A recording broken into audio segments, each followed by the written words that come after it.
Good evening, folks. This is Mike on my second rum and coke, and I thought I would drop in and say hello. And I wanted to talk about something concerning this fantastic old movie, Abbott and Costello Meet Frankenstein. I just pulled this off the shelf in my TV room upstairs, and I'm getting ready to go back upstairs and watch it. And of course, I've already seen this about 5,000 times. I love it. It's uh, it's just a great old movie. Anybody who loves the Universal horror films from the 1930s and 40s will just go crazy over this one. This was the first time they did a horror comedy, right?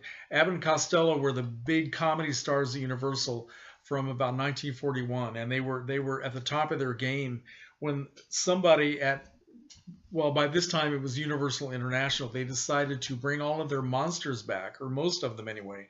Frankenstein, the Wolfman, and Dracula. Bring them all back and have a horror comedy. So they brought back Glenn Strange as the Frankenstein monster, he had done the monster in House of Frankenstein and House of Dracula. He was very good at it.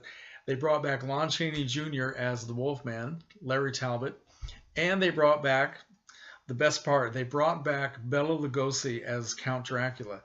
Only the second time in his career that he played Dracula on film, and he had not played it since the original Dracula in 1931. So it was 17 years, and he was great. He looked older, but well, what the heck? He was older, but he just did a terrific job as Dracula. So a lot of people think there has never been a more perfect combination of horror and comedy than in this film. So I love it. But there's something about this movie that has always just driven me absolutely crazy. And it has to do with this point of vampire lore where vampires are not, they don't cast a reflection in a mirror or in glass, right? A window. Well, I guess that includes windows, but also just mirrors, right?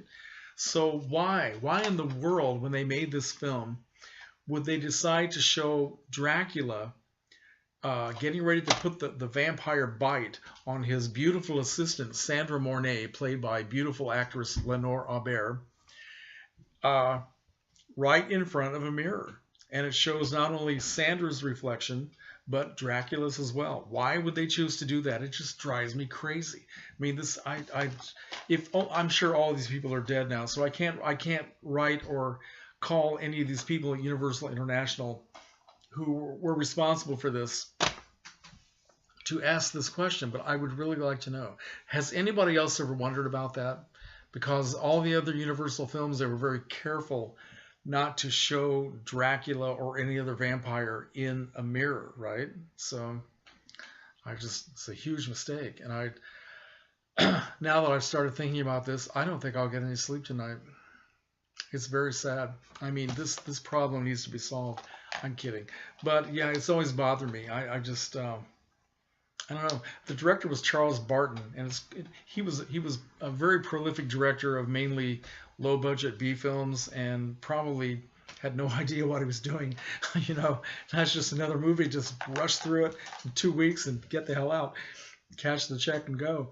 But I'm sure Bela Lugosi knew, and I'm wondering if he ever brought up on the set, hey, wait a minute, we're making a big mistake here. Why is there a mirror where we're doing this?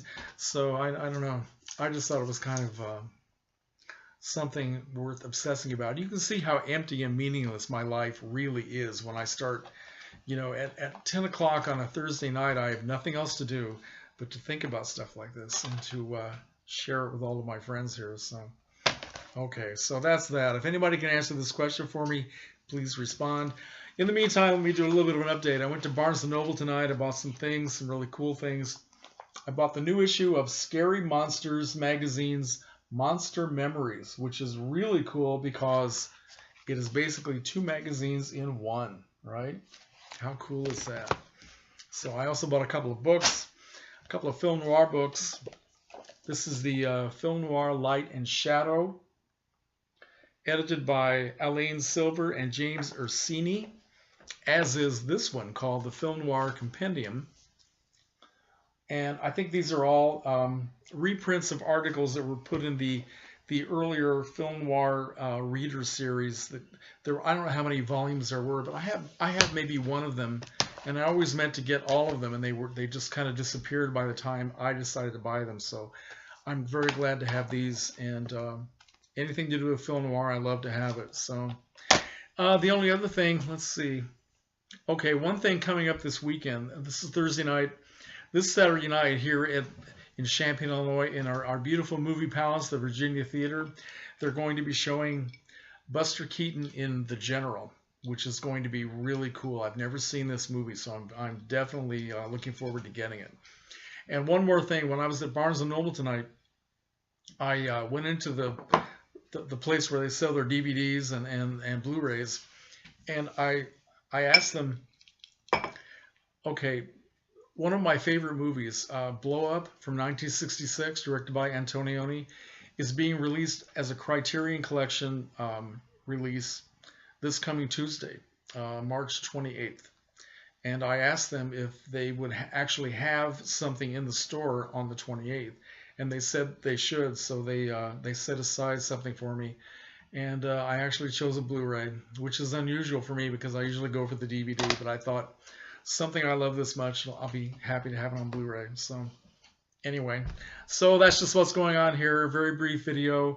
Hope everybody's doing well, enjoying watching movies. I've been watching a lot of movies at home this month, and I'm getting ready to do a what I've watched video of things I've been renting and things that I've been picking up at Barnes & Noble and well, no, not Barnes & Noble, Big Lots, stuff like that.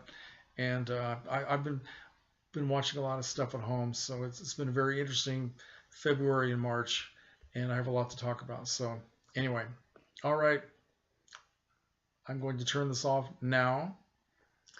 All comments are welcome. Good night, folks.